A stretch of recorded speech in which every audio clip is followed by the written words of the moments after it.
Coaster Kings Radio. All right, ladies and gentlemen, we are back again. We have had a long day. We had a really long day. In fact, it's been like 2 days. Our day started yesterday. At 8 a.m. At 8 in the morning. In Connecticut. We went to Lake Compounce and Quasi, and then flew overnight back to Florida. To Tampa, and we took an Uber from Tampa to our apartment. We took a shower and went straight to Universal Studios. We went straight to Universal Studios. Where we were there at like 5:20. We're queuing to park.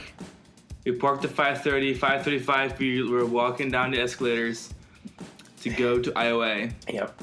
Our day started, our adventure. Our Hagrid's Magical Creatures Motorbike adventure started at 5:45 in the morning, because that's where we queued up at the entrance to Islands of Adventure. And they were pretty cool. Universal, I didn't quite expect Universal to open the gates at 5:45, because I kind of heard that they were going to open parking lots at 6:30 and then like gates around like 8.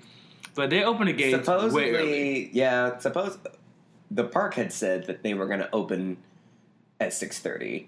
The parking garages were opening at 6:30, but they had to open that stuff up at 5:30 basically, because the streets are full of people. We actually were sitting on the shoulder in a lineup of cars with their hazard lights on, waiting to get into the parking garage. On the bridge, but on on Universal Boulevard, the bridge over over the I-4. I-4. Yeah. So yeah, that was They were basically strong-armed into opening the parking garages early.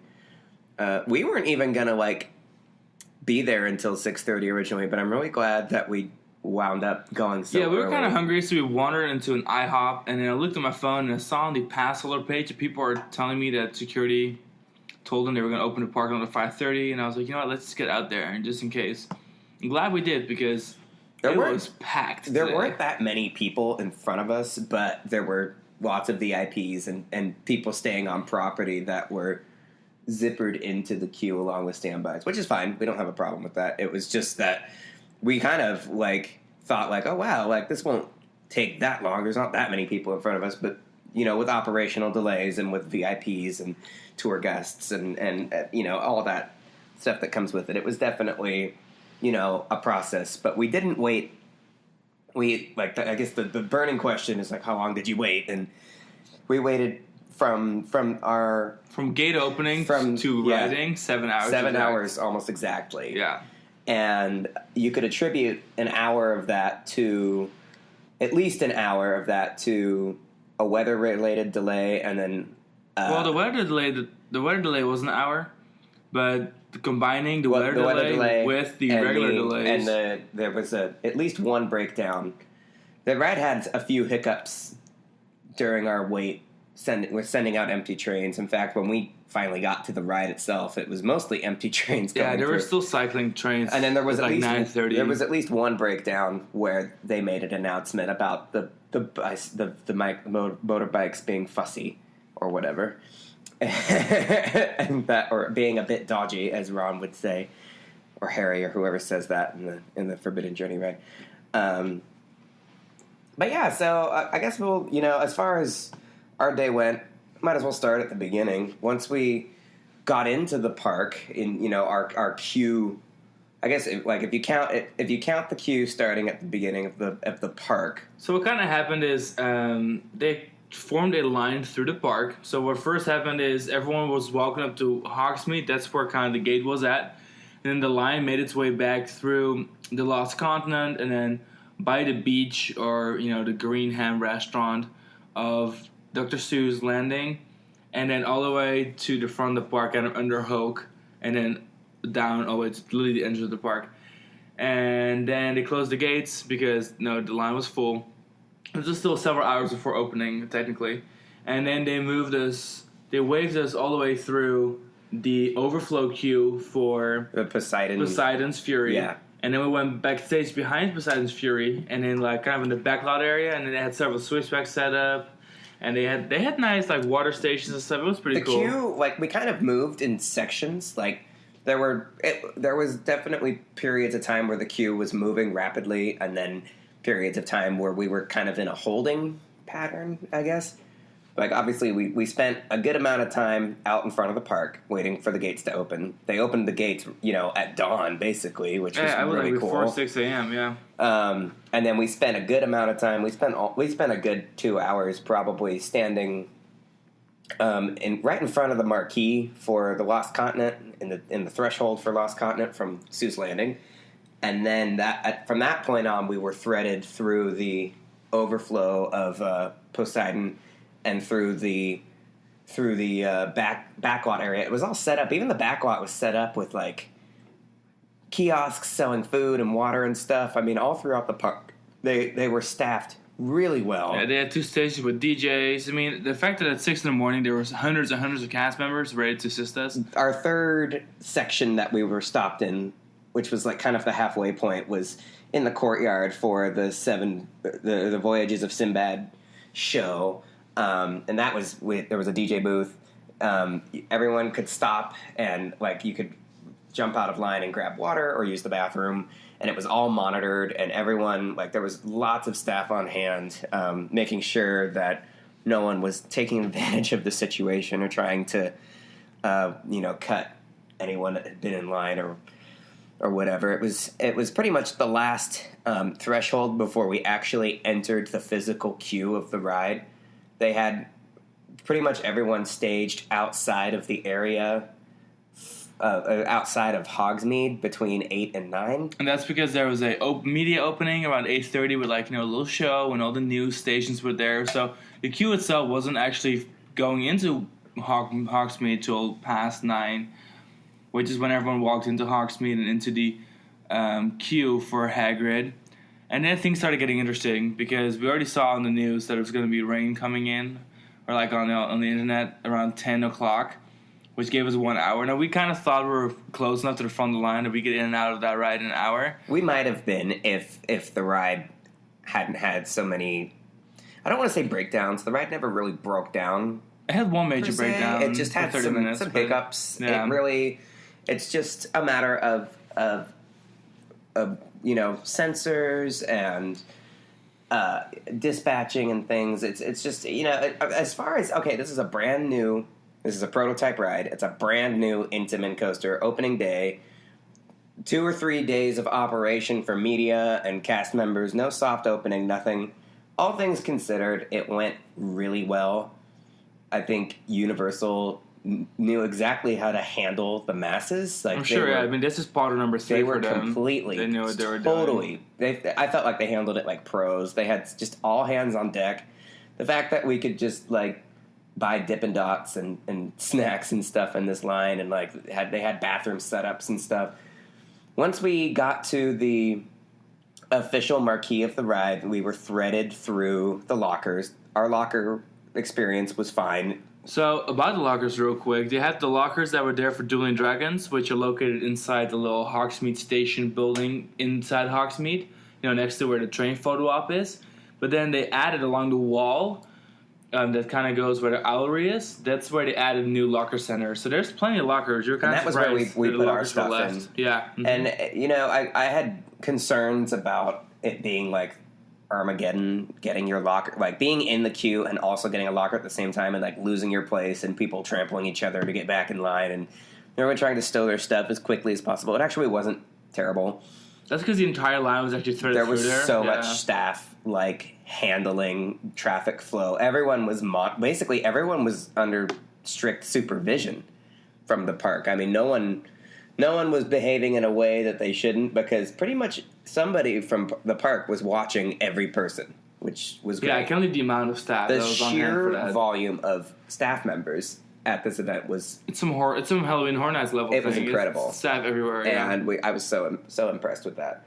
Walking into the ride, and the ride has great curb appeal. As soon as you enter through the marquee, I mean, the ride is right there. The motorcycles are whizzing by. Under normal operating circumstances, there's always 2 trains on the track, within view. It's just constantly moving around. There's onboard audio, offboard audio. I mean, the ride has a really distinct presence. It looks great. The outdoor queue is wonderful. I think the queue overall, the outdoor queue, I think maybe my favorite part, and that's because It is very naturalistic. There's a lot of full-grown trees. You kind of see the roller coaster in the distance and the buildings, and the new station / show building that looks like this classic stable. You get several wonderful, amazing views that just seem carved out perfectly of Hogwarts. So you kind of pass by several little spots in the queue where you kind of get to admire Hogwarts in the distance, and that was real nice. They did a great job with that. The fact that this queue is way older than the ride. This queue was built obviously for Dueling Dragons in the 90s. So the foliage and stuff, these trees and things that have been growing for 20 years, I mean, it really adds an element of substance to this queue. It's not just a bunch of saplings and fresh mulch. It really feels... It has a real naturalistic... It's much like Fight the Hippogriff, where that queue too feels like it's been there for way longer, which it has. But then there were some definite some new touches that were very Harry Potter that they added to the queue, and very Hagrid's lots magical of Easter creature eggs stuff. For all of you Potterheads out there, there's probably... I'm sure there's things that are there to discover and be noticed that we, as casual Potterheads, we didn't pick up on. But people it was also, we were just tired. Also, we were tired. Yeah. It was early, and we'd already been in line for 4 hours.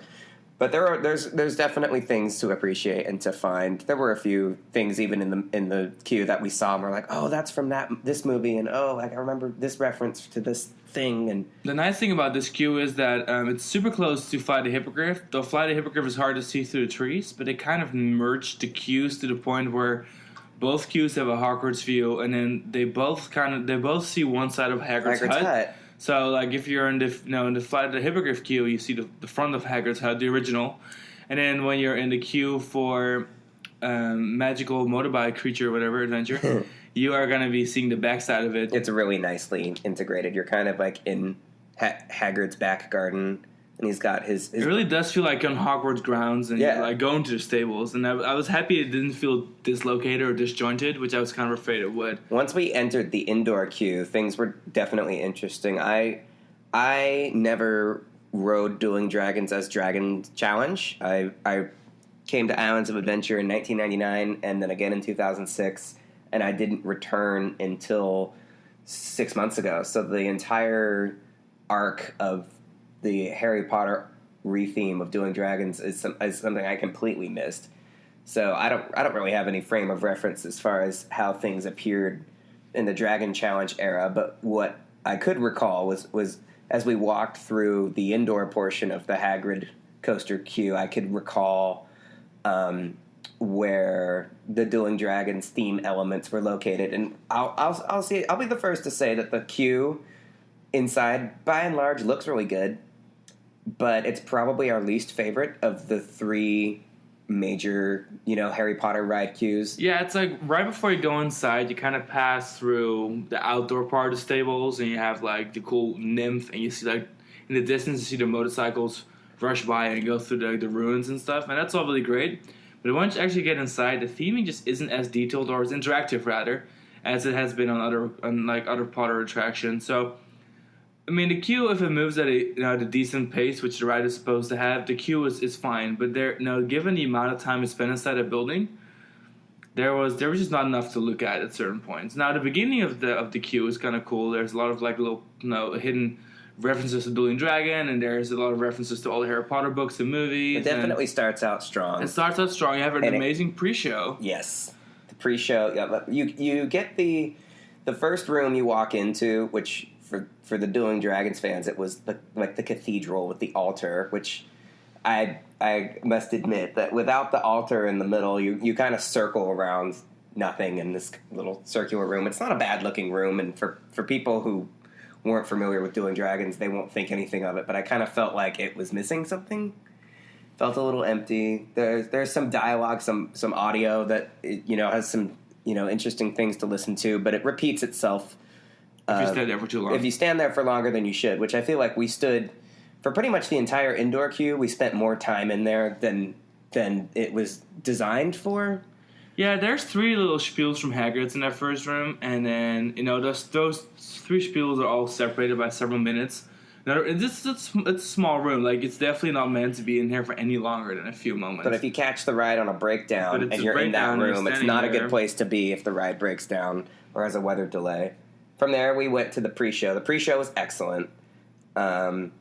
Lots of there's physical effects, which are great. Lots of like positive callbacks to like the pre-shows for the other major attractions. It definitely feels like a continuation of the best qualities of pre-shows for like Gringotts and Forbidden Journey. I think it's a fair pre-show, and that's because the physical effects incorporated are much like Forbidden Journey. That's like a 4D element to it. Yeah, it's 4D elements. There's a lot going on. You kind of get an idea of what is going on. My only issue is the placement of the pre-show. The pre-show is like right as you enter the building, but there's so much queue after the pre-show that by the time we kind of got to the end to the actual ride platform, I like completely forgot we even the pre-show. Yeah. There was like 3 hours between the pre-show and riding. In our instance, I mean, we caught the pre-show at probably around. Crowded around a little bit before 10. I'd say probably. So we probably had at least 2 hours of waiting. Now, some of that was weather related. I imagine that under ideal operating circumstances, the distance, the gap of time between the pre-show and the ride itself will not be so long. But that's really wasn't the reality for anyone today, and probably won't be the reality for anyone for a while. Especially because it's summer and there's going to be storms every couple hours. Following the pre-show, there's a kind of a square-shaped room with some switchbacks, which we didn't spend a whole lot of time in. And then there's the long... It's the stable-themed room, which kind of ties in with the pre-show, which is kind of great. Like, those two rooms go together. We luckily walked through pretty quick. But then we have the long hall, which was originally for Dueling Dragons. I remember the Knights of the Old Republic or whatever. Round table, whatever. Well, there's not really a round. It was a long bench. I want to say Knights of the Round Table, but the table was definitely a long bench-like table. Knights of the benches. Of course, the hallmark of that whole sequence was the knights and the horses frozen into the ceiling, per the ice dragon attack that had ostensibly occurred. And now the queue had turned into kind of a very naturalistic, overgrown ruin kind of room. Like, it was an old cathedral-looking room. There's plants growing through the skylights in the ceiling. And there's plants growing through the windows. Simulated skylights and simulated windows. And there's like a bunch of dragon eggs everywhere. This is a really nice Easter egg, which I'm not going to give you away, but if you love the Goblet of Fire, you're going to find it, and that's just cute. Looking for it. Goblet of Fire fans have a lot to appreciate. It has references to Dueling Dragons / Dragon Challenge, and it has other references to Goblet of Fire in that room. And that is something that if you look out for, you're going to get a kick out of that. But that's going to be in that large room where all the eggs are hidden. This room is when, for us, our wait really started to get tedious. There was This was the start of There was a half-hour weather delay. The room, when it was doing Dragons and there was the table in there, I mean, you just went past the table. Obviously, there's no table in it now. It's just a giant switchback. Yeah. So you go all the way to the far end of the room and then come all the way back and then all the way back again. But there was a lot of staff in this room that was helpful. I saw families and stuff were being escorted by staff members to go on bathroom breaks. There was a kiosk set up selling bottled water and there was water fountains. For those of you who didn't want to buy a $5 bottle of Gilly water, you could also use the water fountain.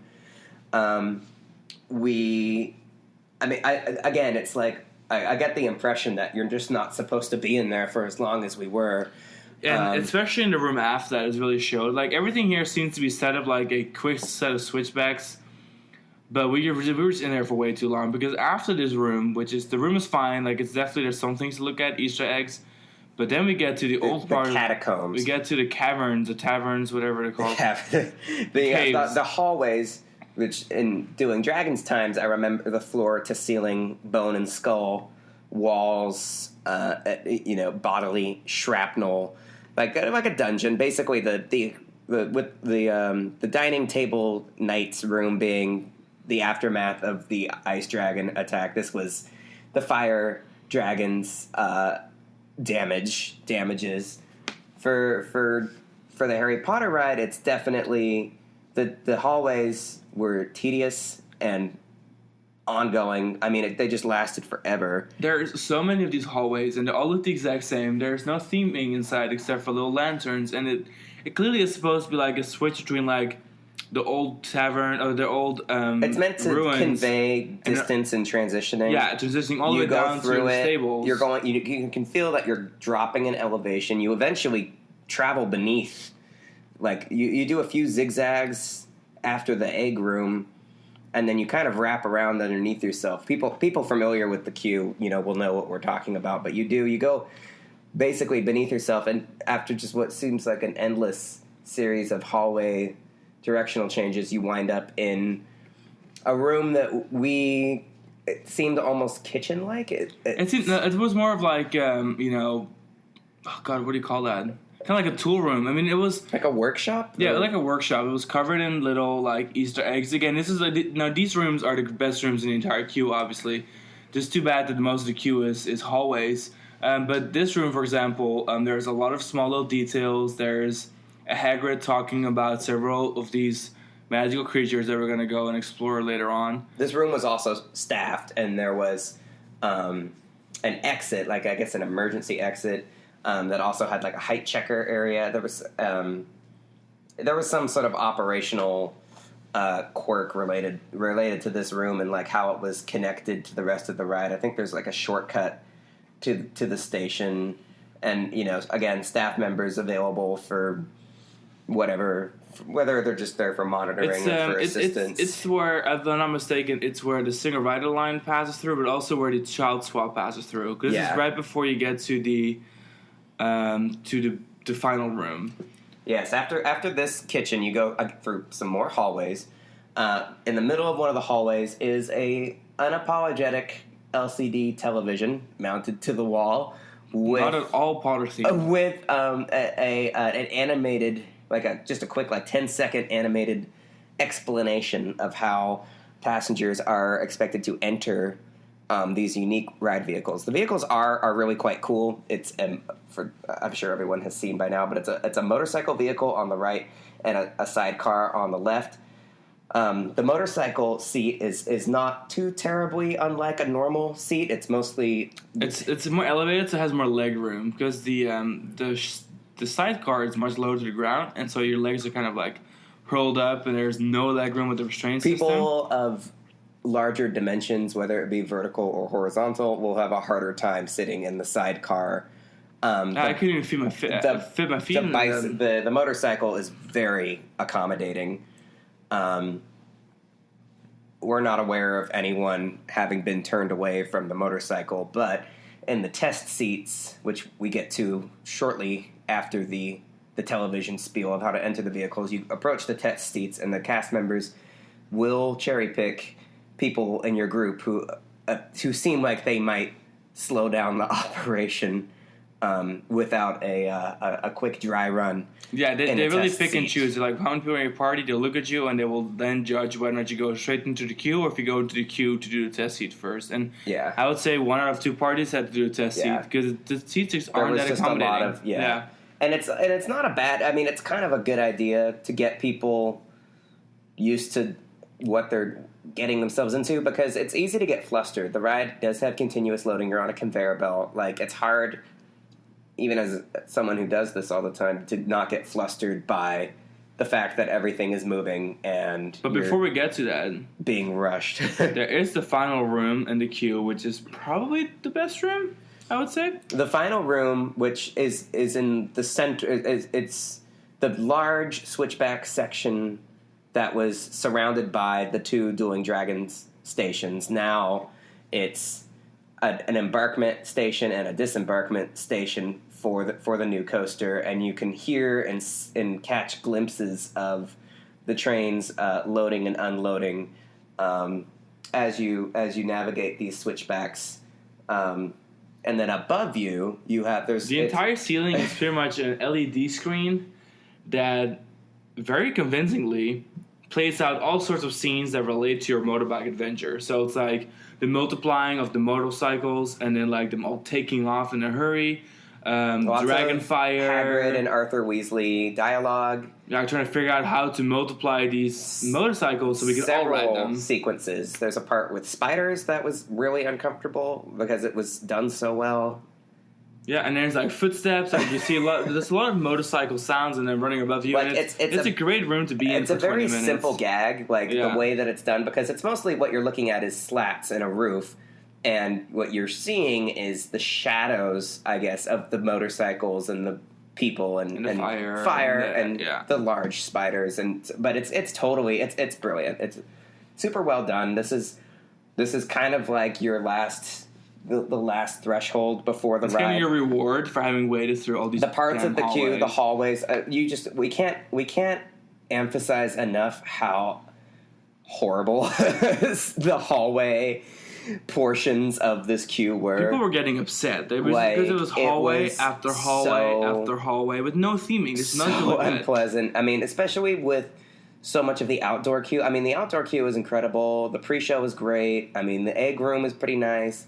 And then, it really feels like it trends down from there until you get to the final switchback room. There is another unthemed LCD TV with the same explanation of how to enter the vehicle. It's one of the most jarring things about the queue. It feels like they maybe added it like a few weeks ago. It sounds like a last-minute thing. Like, we don't have any access for this because, like on Forbidden Journey and on Gringotts, there's all these paintings that talk and move and explain what's going on, and they are all, done with actors. And this is just animated, straightforward IKEA level just animation. Like a weird, it like I made, to me, it looked a little bit like Fallout New Vegas, and the people we were with laughed, so I guess that reference resonated with them. But the animation style, the presentation of it, the fact that the TVs were completely exposed and not in any way dressed up, or it was the least magical creature of them all. It was just really weird. Like I'm like, it is so obvious that they were added a few weeks ago, maybe. And if they weren't, they feel like an afterthought. They really feel like people. If they've been there for longer than a few weeks, then shame on them, because it should not look like that. That is $300 million ride. This must have been like supposedly $300 million. So what we're hoping for is that if nothing else, what gets played on the screens will hopefully be redone and will reflect the aesthetic of the ride, because right now it feels so out of place. Yeah, it's all this, the Harry Potter aesthetic with like modern LCD screens animation in the middle of it with no Harry Potter. It becomes one of the most memorable things about the queue because it's so inappropriate. And you also sit in lines with nothing else for like a long time. So yeah. But then you get to the ride platform, it's moving, it's continuous loading. So there's a moving sidewalk or belt. You're actually in the stables at that point, so you get into the stables and it's really nicely themed. I think it's a really beautiful station. The ride booths are actually located right behind several arches, so it's really, you can see it, but they can reach through. It's just overall a really, really nice There's aesthetic. A ton of staff. There's an army of staff just in the station, as you might imagine. You can load and unload a total of 4 trains. We saw 4 trains at once on the platform, just the loading platform. Just seeing on the loading side of things. They can probably fit, how many trains do they have for this ride? They have 7, I believe. They can fit every train that they have of this ride. In the station. Between the embarkment and disembarkment platforms. Because trains aren't very long. Train. Yeah. The trains are a little small. Even with dispatches as fast as they would like, you're looking at a 14-passenger dispatch that's half of a typical roller coaster, half of what you would see, less than half of an Incredible Hulk. I was just happy to dispatch. see, unlike Gringotts, where they can slow down operation if they want because they don't know there's not a continuous moving belt. I liked that everything was moving continuously when it was running properly, kind of like Forbidden Journey, where people were just going through and getting on. So I like that, and it's just kind of cool seeing all the trains, seeing all the motorcycles kind of just run into the stables, and everyone just hops on one. The and sound then effects are great. Again. There's so much light and sound happening this whole time. The sound effects are especially good. When the trains roll in, there's a whole intro spiel from Hagrid about getting on your motorcycle and strapping in and getting ready or whatever. You turn a corner. And so you're outside the stables. Until you're outside and you hit your first little launch. It's a super cute little tiny launch. It's even smaller than the first one. It's even than Cheetah Hunt, yeah. And there's some dialogue. Really, I mean, you've got dialogue at the beginning. There's a lot to listen. There's a lot to hear with this ride, more so than, not just what there is to see, but to hear.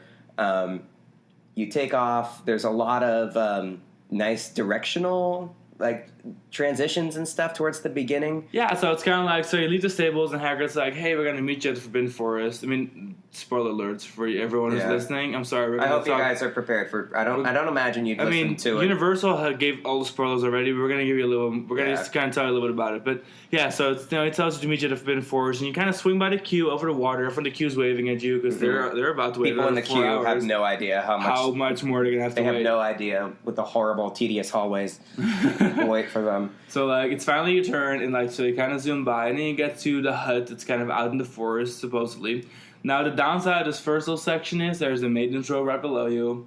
It just didn't feel forested enough. It felt like the sightlines weren't that great. There's a big building in the distance, which is clearly a show building. That's part of your ride. So that was my least favorite part. But then it gets really good, because then there's animatronics, and... It's a blessing and a curse that the beginning of the ride feels unabashed in its roller coasterness.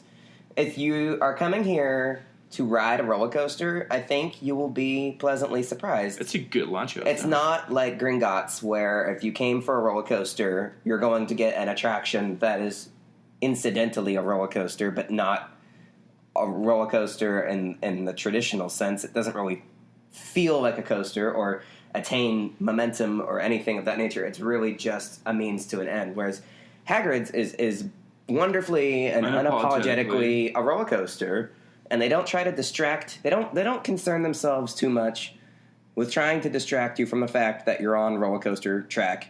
Like, they do a lot to explain why you're in a flotilla of motorcycles, a group of 7 motorcycles kind of flying in a sense, but ultimately you're on a roller coaster, and Universal is okay with that. It's not unlike the execution for a ride like Hulk or even like Flying Dinosaur in Japan, where it's like, you're on a roller coaster. That's what you came here for. This is a theme park. Like, it's just nice. It's refreshing that they're not trying to bend over backwards to distract you from the fact that you're on a theme park ride. Instead, you're just on a really great, really well-themed theme park ride with a lot to see. Yeah, and the first thing you really get to see is you get inside the hut, and there is the infamous Blast and his Scoot. Like the blast-ended Scroot. That one. Blast-ended. Yeah, blast-ended Scoot. Blast-ended Scoot. Scoot. Scoot? S-K-E-W-T. Wait, is there an R? I thought it was Scroot. Like I'm not Shroot. sure. Or is it Shroot? Like, I don't know. I thought it was Anyways, Shroot. There's this crazy creature all the Potter fans are judging us for. The Dwight-ended Shroot. Oh my god, that's way too office. We're in a wizarding world here. So the Dwight-ended Shroot. And there's also a Hagrid animatronic. Now, the audio is kind of hard to hear on the train, and also hearing him speak in the actual scene. So, like, I thought audio-wise is a bit of a mess. Plus, the Scroot or whatever is kind of loud. He, like, sort of farts in your face and moves around, farts in your face. It smells like passion fruit, which is kind of neat. And then you take off in a hurry again, and that's when the best part of the ride happens coaster-wise. Like, you just go up to the building, have a sharp right turn, after the Hagrid animatronic. I mean, I think that's one of the longest launches and most impressive is... Yeah, that glory, you kind of sail through the shattered window of this kind of cathedral-like structure. And then there's a bit of the Forbidden Forest kind of aesthetic here, kind of right in the middle of the ride. Oh, before you get there, you have the pretty signature part of the ride is that you zigzag with this nice half helix over the lake. There's a little lake in the middle of the forest, and like you get to see a train. Like a train kind of moves in all these directions. It's really great for like both a sidecar and a motorcycle rider. Yeah. And then you launch to a smaller launch, and then there's like an actual like tree covered area, which is still a little bit rare. There's a lot of trees that are planted, but it feels open. The ride. It's gonna look the part in like 10 years. Will look amazing. Like this designated sequence for your like riding through the forest per se. I mean, it's going to get better. It's great now. It's going to be better. Right now, it's like a ride through a nursery full of saplings, and that's fine. Like, it's not really realistic to expect anything more than that right now. But this middle part of the ride here, this is really like kind of the meat of the ride. Like, this is, again, where the ride, that you've had your first couple of scenes already. I guess if you count the initial dispatch, and then of course the hut scene with the Scroot or whatever. And this is the ride really lets itself loose and is just a roller coaster for a bit, and it's just so nice. It has good transitions. Like, it has good pacing. It has another launch in the middle of it, and then and then things go off the rails. And this is also the part where I'm starting to kind of judge the ride. So like another spoiler, but everyone already knows there's Fluffy's on the ride. You know, the three-headed dog. Fluffy. So you blow past Fluffy at such an incredible speed. It just says like, oh yeah, he just barks, but he doesn't do anything, whatever. And then you just turn a corner. Yeah, Hagrid's like, don't mind Fluffy, and we're like, well, we would like to mind Fluffy because Fluffy's amazing. Fluffy's like a 5-second thing, and there's like, it doesn't stop for Fluffy, it doesn't do anything. You just kind of like blow past him, and then you blow past the little blue creatures. I forgot what are the it's been still on day. Cornish pixies? Is that what they are? Yes. And then and they're lifting up the car. The flying car. Yeah, I didn't even catch the Cornish pixies on our ride because it just goes so fast. That sequence after Fluffy, after the Fluffy part, the ride really becomes a lot to take in. There's a lot of things happening without there being any like. So the first couple scenes where things are like beautiful and like important. Things feel a little bit sequential. You move really slow, but when it comes to Fluffy or the flying car and the Cornish pixies and the fog and the backwards launch, it's just nonstop. I gotta say, the ride really does up the ante because it starts out and you're just kind of enjoying you're just happy to be on this thing because you just waited 7 hours or whatever. After the Fluffy part, and then you take off into the pit of fog that's under Spider Pig, I think. It's underneath where the flying car has crashed and the pixies are doing pixie stuff, and the vertical or near vertical steep spike that you then approach after coming through the smoke. I was shocked. Like I knew that was somewhere in the ride. I didn't know it was there. It was so well done. We were in the back of the train, the very last row, so we didn't really experience the spike in its full effect, although it was terrifying to watch the end of the train, the front car, come unbelievably close to the end of the spike. And probably the greatest moment of the ride for me was the part where Hagrid very nonchalantly informs you that you've lost power. It's like, you lost power. You've lost power. And so the motorcycles, all the sounds stop and your motorcycle just goes in reverse.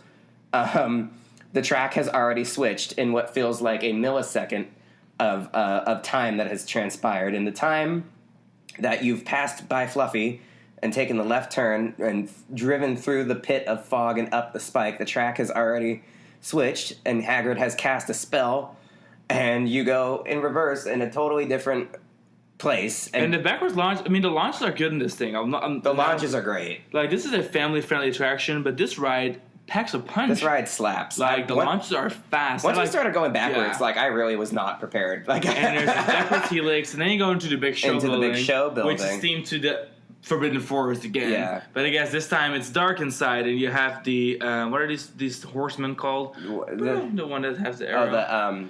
The centaurs? Yes, centaur. So there's a centaur looking at you, and he's like, how to shoot an arrow.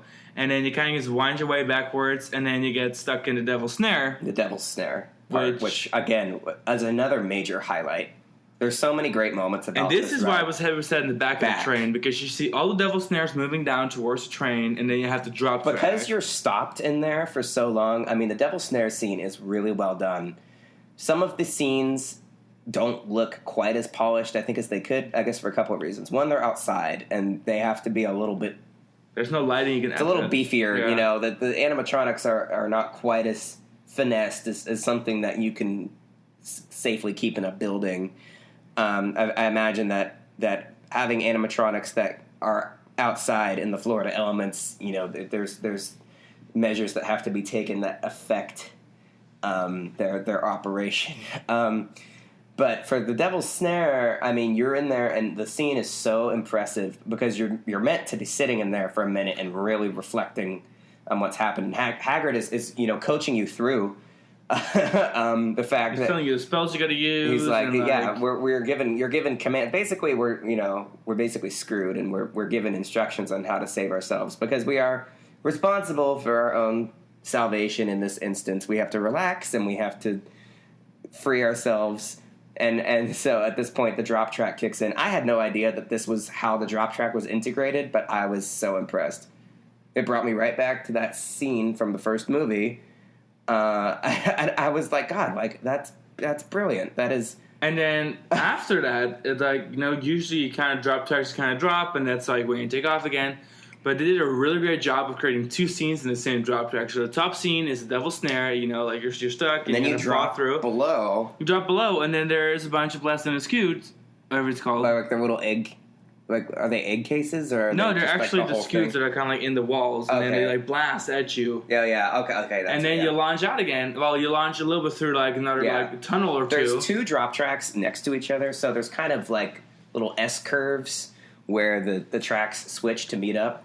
The sheer amount of track switching that happens on this ride is unbelievable. It's probably part of why it has downtime. For lack of a better word, like this ride is magical, just from a technological standpoint.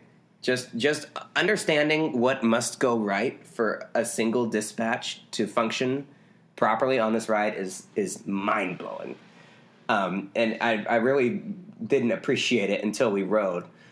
Because I didn't do a whole lot of research on, I just wanted to be surprised, and then here we are riding it, and I'm like, wow, like the things this was a gutsy, ambitious attraction, and it just keeps going. It's really because then you're not, you're still not done. We're like how many minutes in to talk about this? We're still not done with the ride. The ride is over 3 minutes long, and so then there's a little bit of a bit of an S turn, kind of through caves, of the Forbidden Forest, and then you take off. Then there's a sort of dragon scene. Your final launch. This is where I was kind of confused. There's like talking about dragon fire because you're like taking off in a hurry. There's a bunch of fog and fire effects. Well, fog effects look like fire. Isn't that the thing that they like outfitted the motorbikes with? Like, that's what it is. Okay, it's like fire something. It was called. The word dragon was in it. It's like the Wizarding World's answer to nitrous oxide. There you go. Is the impression that I'm getting. And there's not a really, really big launch into a pretty intense couple elements. It's like a big, like kind of an overbank where you wrap around the flying car sequence with the Cornish pixies. As you're approaching the Cornish pixie scene the first time, before you dive into the smoke area and into the spike, the train that has launched out of the drop track sequence is coming at you, and that interaction is so great, and I didn't really... It almost fools you into thinking, like, as you dive into the smoke-filled area, you almost feel like that the track is connected and that it's just one continuous bit, but there's actually so much ride in between those two sequences, and it's disguised to look like it's just... the forest. It's just you dive under the smoky area and then come around over by the car, and that's it. But there's actually like 1/3 of the ride happening right under your nose. After you take off and you do the big overbank turn, you've got a nice drop there. The drop is actually really good. There's a big drop to a sharp turn. This is like the highest. Major airtime hill. Aside from the spike, this is where this is the highest point where like every single vehicle passes through. There's two high dive turns pretty much, and this is the last one. It hugs the spike, which both of these high points of the ride are as far away from the midway as possible, and I'm sure that's deliberate. You can't even see it. You would never, unless you really pay attention. You can kind of see it, but like it's really the fact that the spike was hidden, so perfectly hidden from view until you're like right in front of it. I was so impressed by that. And then when you do the final launch and you fly around it, you can really appreciate the size of it and the fact that you weren't aware of it until just a few minutes ago. Then you come around and you land back in the. You land at the ruins at the stables, and there's right where the midway through the ride where the train passes over, and then you think your lesson's over, but there's a beautiful, which I'm sure everyone's seen because Universal also released this already. It's a beautiful unicorn and her baby, and she's a mum or whatever. A mum. And she's a mom. And so like Hagrid gives you like a wonderful little goodbye, tell about all the creatures you saw, including this unicorn you didn't expect to see. And he was doesn't he tell you like to not tell anyone that all this happened? Yeah, it tells you not to tell anyone. Because none of this was supposed to happen. You were supposed to go to the hut and like talk about the Scroot or something. Yeah, and then because today's lesson plan was just to learn about magic creatures. Yeah. But instead today's lesson plan, you guys went on a wild adventure. Honestly, like I need to be regrounded on like what the whole concept of the attraction is, because that's actually one of the issues of the attraction. I don't know if I'm at school. I don't know if I'm in Fast and storytelling Furious. is a little bit spotty here and there. Like unless you kind of know what you're getting yourself into, it's kind of hard to follow along what the actual story is. The speakers aren't perfect. There's like little spiels here and there, but it feels, especially when there's a lot of queuing going on in those hallways, you may not necessarily know exactly what's going on. So you have to pay really close attention to what's being said. Maybe and we're what's just being not said Potter online. people enough, but because I got that. I heard that from several people actually that spoke to it that also written it today, and they kind of maybe people figured who it are out more too, Potter so. people than us are even more confused by what's going on. I mean, a lot of it's original, which is again like if you know the movies, you know what's going on. Yeah. Like a Forbidden Journey. But Yeah, kudos to Universal for, if you're not going to build an original IP attraction, which that's what everyone seems to be crowing about these days, is that nothing is an original IP anymore. Well, the next best thing is to take an existing IP and instead of having a ride themed to a particular movie, you have something custom, something unique that takes place in that environment, takes place in the universe that is original. And that's pretty much what we have here. I mean, Hagrid already drove the motorcycle. We already know that he's, the magical creature whisperer or whatever per the movies. But these sequences are not tethered specifically to a film quite in the same way that like Gringotts is literally takes place in a movie. So it's really offers something special in that way that none of the other Harry Potter attractions offer, which is something that you... And it is something that I also enjoy about that attraction is that even though everything is original, there's original characters, original queue. A lot of it's like, left to the imagination, and it's something new to explore. It's not like, it's just like the movies. Like, you have to go to Universal to get any of this. Yeah. And there's like all these little touches from the first movies that you kind of get back, and it's a really enjoyable ride that you're going on this actual adventure that you haven't seen before because it's not possible, and then you get all these little flashbacks to all these all these attractions, all these movie Films, scenes, yeah. and the books that you haven't actually experienced before because there's a lot of going on that ride that is from the books to the movies, but it's not on the other rides. Which I'm like, it just now came to my head that all these little scenes are from these movies, but they haven't been shown on other scenes. Well, yeah, a lot yet. of stuff from the callbacks to the Chamber of Secrets on this ride. Fluffy and Fluffy is that Chamber of Secrets? Isn't he, or is it? Or no, Sorcerer's Stone. Sorry. Yeah, there's a lot of the first Philosopher's Stone stuff. Yes, or Sorcerer's Stone, whatever they're called. Yeah. There's no basilisk in this ride. Oh, wouldn't that be great?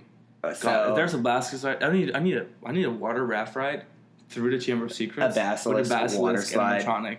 And the water is dyed black or red or whatever color it's supposed to be. I guess need a basilisk. Yeah. You got me. So yeah, there's no basilisk, but like the original, the first film where we meet some of these creatures, it's nice to see them fleshed out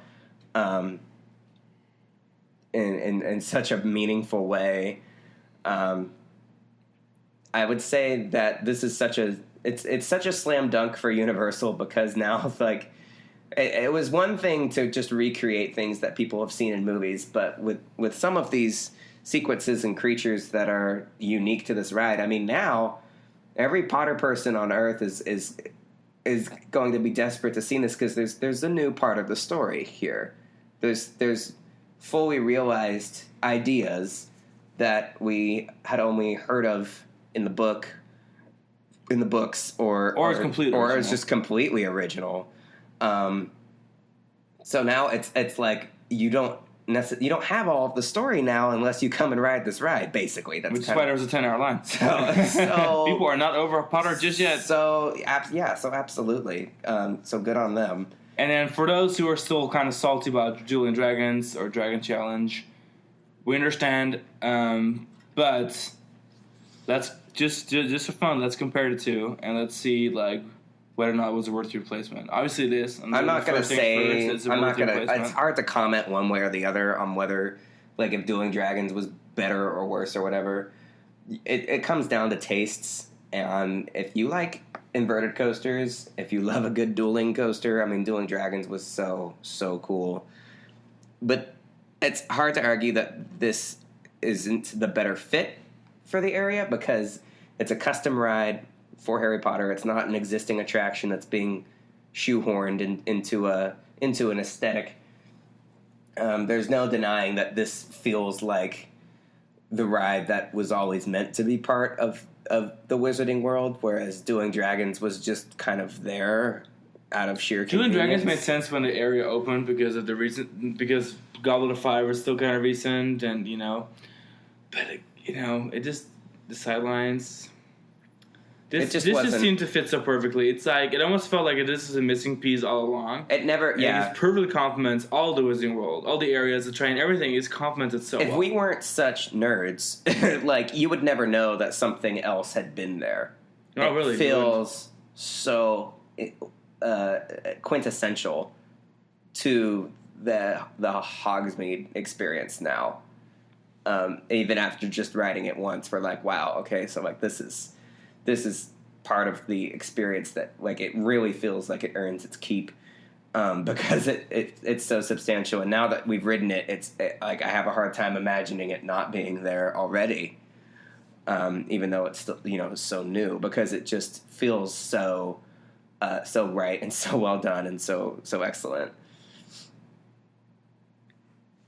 Now, I do think if for people who are fans of Forbidden Journey and Gringotts, and that's really where the comparison game will break down, because it's Potter versus Potter. not a lot of people are really trying to compare Doing Dragons to Hagrid, but there will be plenty of comparisons drawn as far as like the three major thrill rides between the Wizarding World areas, and like which one is the best, which one is When it comes to queue, Forbidden Journey still has the best queue. best queue. There's no denying that every inch of Forbidden Journey's queue is just so quintessential to the Harry Potter dream.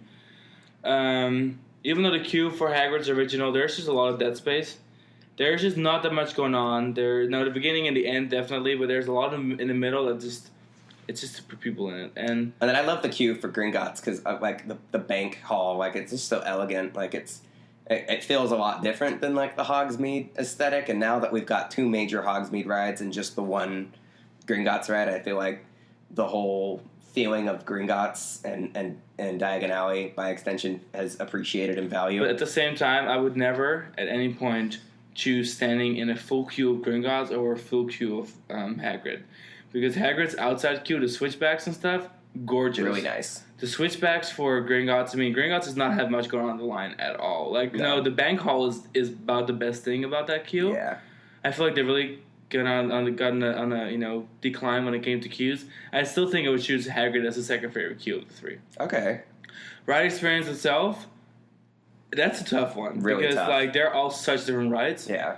I think however, because people will find ways to decide which of the three is their favorite. But the fact that it's so hard, I think, is just They're again, all really phenomenal plays attractions. to how successful this third chapter. Now, I am impressed that they were able to make an outdoor ride that felt so Integrated. cohesive and integrated. Because usually you just kind of resort to building rides with show buildings to make it feel the way you want it to feel. But they made it work outside. At no point on the first two major Harry Potter rides or Hogwarts Express, they never ever want you to see the track.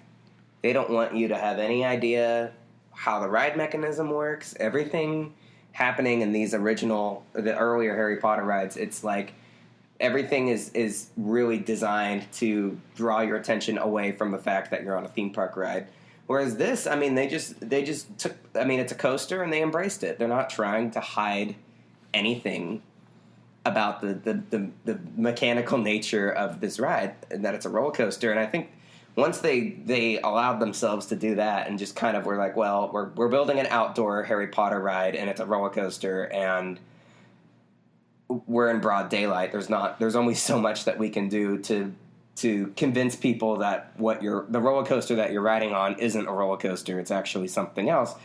But they were all the better for it, I think, by just focusing their attention on the effects and instead of just trying to distract people from the fact that what you were on was a ride, they're just showing off all these amazing of things and all these little story elements that they wanted to share, probably for as long as this area has been conceived.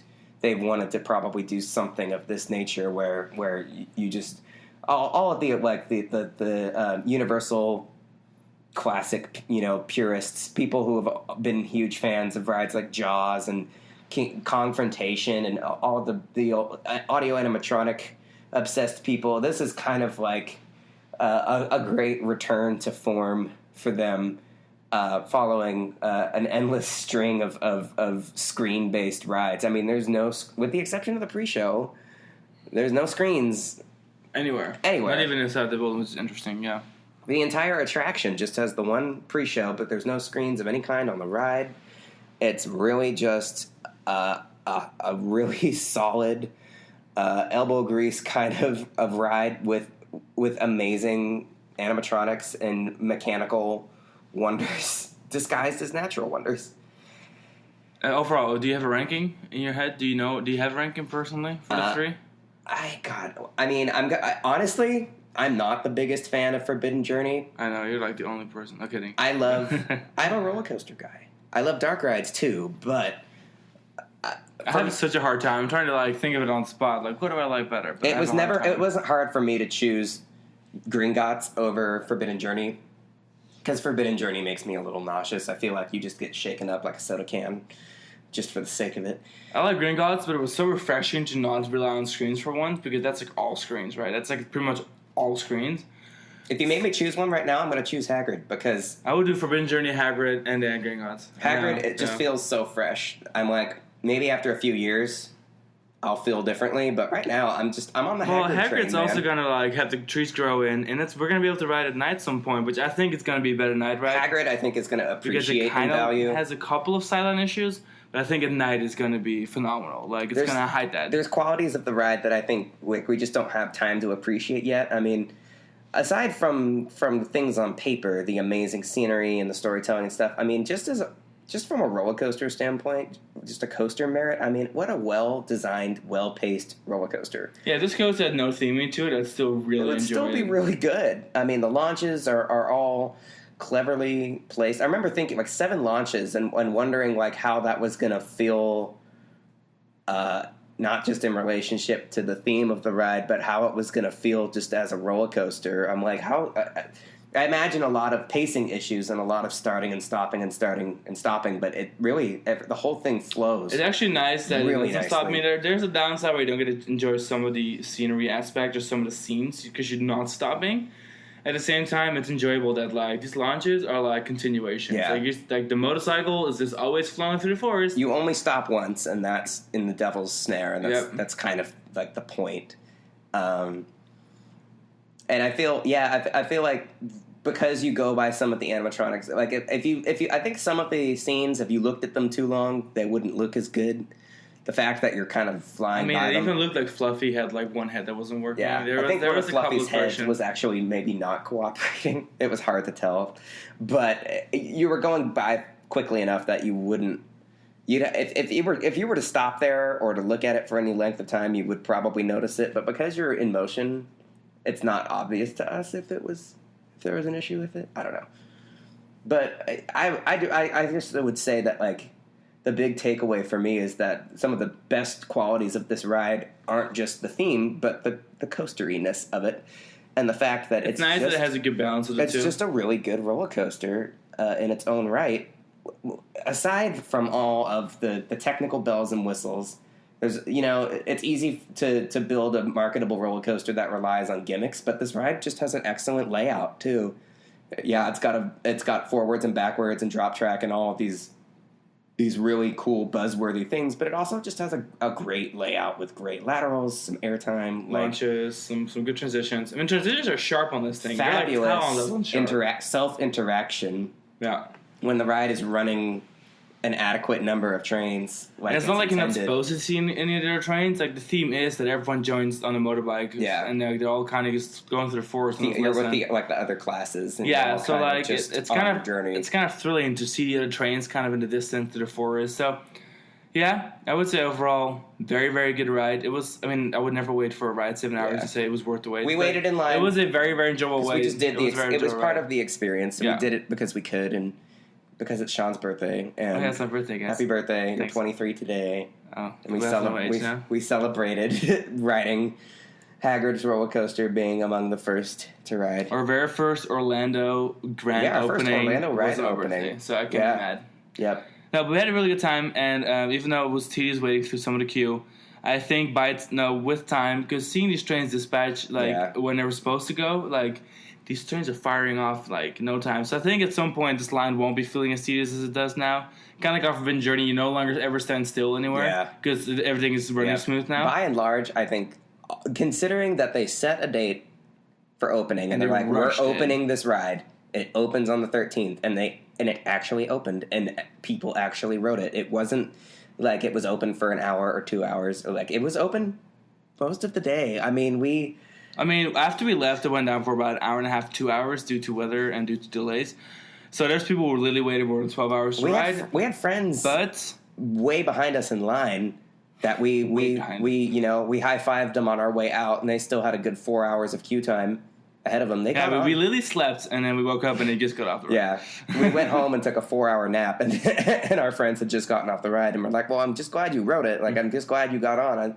I think about how many people were in front of them in line, and I think, well, it obviously could have gone a lot worse because I think a huge number of people actually got to rode this ride. They set out to ride this ride. If you got to the park at a relatively decent hour, you probably got on the ride, and you could do a lot worse than that. And if you want to seek out pictures of how we were routed and how busy it was, we have a report online on coastofkings.com. It's going to show you, and it's called how we braved the 10-hour line or whatever. Yeah. How we survived our 10-hour wait or 10-hour with air quotes. Yeah, so take a look at it. We waited from the time that the ride opened. We only waited about 4 hours. Because the ride opened at 9, and we were off the ride and done and exiting at 1 o'clock. Yeah. So about 4 hours. But, so look it up. You can kind of see where we got rerouted and how it all looked and how they organized it. That's kind of nice. Other than that, if you are kind of deciding on whether or not to plan a vacation around this ride, I would say yes. I would say this is a really, really, really important attraction in the realm of modern theme park. If you haven't been to Universal in a while, come anyway because you haven't been here in a while. Even if you have been last year, all the time, this is a reason to go back. If you come all the time, come anyway because I don't think the ride is, knock on wood, I don't think the ride is going to be that much of an operational nightmare. This isn't going to be Lightning Rod. I don't think it's going to be... Also, it's Universal. They're going to do anything they can to get this thing open. It's the most marketable thing they have right now. The fact that the ride's only been operational for 3 weeks. All of the testing, everything. The training. They worked. They worked magic getting this thing open on time. I really do. I really. If people think that the magic of Wizarding World is all fake and theatrical, there's nothing short of witchcraft that allowed for this ride to open on time. That's true. Even the final words. Go out and ride this thing. I give it a solid 9. That's pretty high for out of 10. I think people. I know it's. I don't normally give rides such high praise on the first ride, but it's everything that went right with this ride and everything about it that is new and special and so much of what people have been asking for and desperate for. Give us a roller coaster, give us a real roller coaster, give us audio animatronics, give us an original story. It was so many. They listened. It was really so did. many things that so many people wanted, and you've just got to give credit where credit's due. Yeah. Yeah, I would say it's definitely. And I say after we ride it a few more times, and we don't have to wait for 7 hours, and we get some night rides on it, and the trees go in. You're looking at a contender for the resort's best ride. Yeah, it can only go up from here. Yeah, and the fact that we had such a great experience on opening day, it's kind of like this thing. The longer I wait for a ride, the more bothered I am by it, and then the least impressed I am. Yeah, I still got out that thing thinking wow, this is a really fun ride. I really enjoyed my ride on this. The fact that we waited 7 hours for it and still had a great time and came off feeling satisfied. That's going to tell you something. Yeah, because there were people on the queue with us that were so over it in the hallways, and they were just like. They were over it. Yeah. And we got off the ride and we saw them and they were excited. Like, oh my God, you excited. guys, this was amazing. So it's good. It's a good indicator of things. Yeah. So congrats to Universal. They've got a serious hit on their hands, and I can't wait to ride it again. Yeah, I'm looking forward to it. I'm really happy. Can't wait to I'm stand so at glad we UNLV. have it 10 minutes away from our house. It's true. All right, guys. This was Sean. Alex. We'll be back soon with more episodes, including some of the Europe stuff we haven't talked about yet, and Japan Part 2. We have so much to talk about. We have a lot coming up. We just launched a Six Flags Great Adventure versus Cedar Point podcast. Check that out. It's super crazy, but it's really then fun. we have like 10 articles that we're writing right now. So you guys need to make sure you go to thecoastalkings.com, follow us on the web. We have a new Ohio Coastal Kings Instagram page for all of our Ohio stuff. Yep. So make sure you get on that, share our podcast with people because we want to get our word out there. And we'll see you in the Forbidden Forest. Bye.